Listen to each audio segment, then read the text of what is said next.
Jolie made it out the side door to the carport as quietly as she could. She could see two dark shapes, one at the window, one at the door, weapons drawn, careful. Where was the third? She squinted in the vague moonlight and saw no one at the carport, her main method of escape. Why? Her mind went to last night, the car behind her. At first, she'd thought it was just another car, someone coming back from work at one of the agricultural farms, or from the small settlement south of here. But when she'd turned, they'd turned.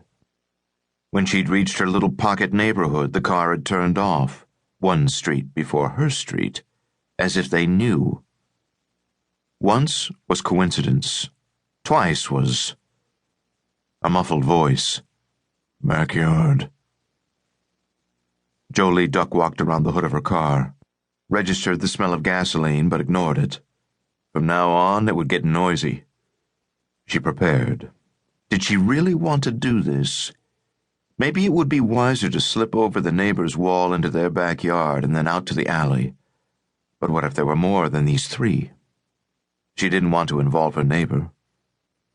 She got into position, hand ready to yank open the door, and hit the alarm button to unlock the car. The shrill alarm was deafening.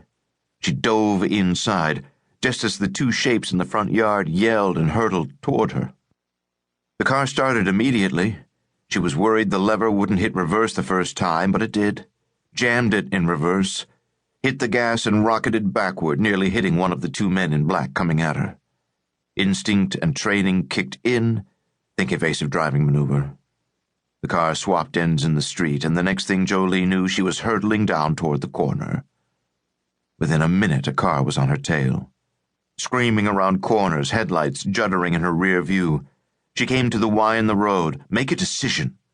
One way led to a lonely road with plenty of curves that slowed you to a crawl up the hillside to expensive homes.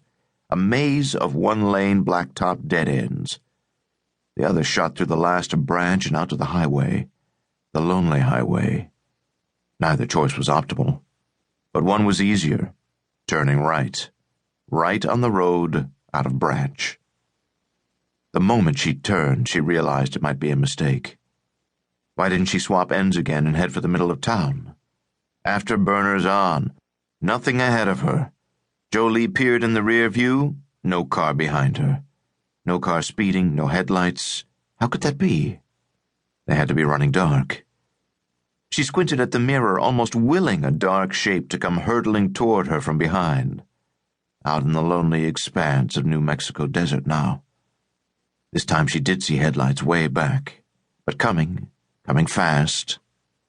She goosed the accelerator, prepared for the car to respond. But the car engine wasn't as smooth. Something was wrong.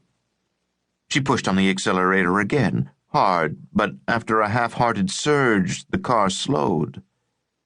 The engine was knocking. Out of gas? But she'd filled the car yesterday. She looked at the gas gauge. The needle was on empty. Smelled gas at the same time. How could she have missed that? But I filled it yesterday, her mind insisted. Did they siphon her gas? Shut up, she muttered, and suck it up. Now what? She had to ditch the car, had to find a place where she could hide it. There was an old ranch house on the right. Middle of the night, nothing stirring. The road led to the ranch house and two outbuildings. She drove onto the washboard dirt road, nursing the car and glad there was a slight decline in the path, her eyes cutting to the rearview mirror, looking for headlights. And then she was there. No lights on in the house, no cars. The place was abandoned. Jolie doused her lights, drove behind the barn. Just in time. The car shuddered, stinking of gas, and died. She opened the barn door and saw piles of junk, but enough room in the aisle for her to push the car in. It was not easy, but she managed. The last little bit, there was a slight decline. The car rolled to a stop.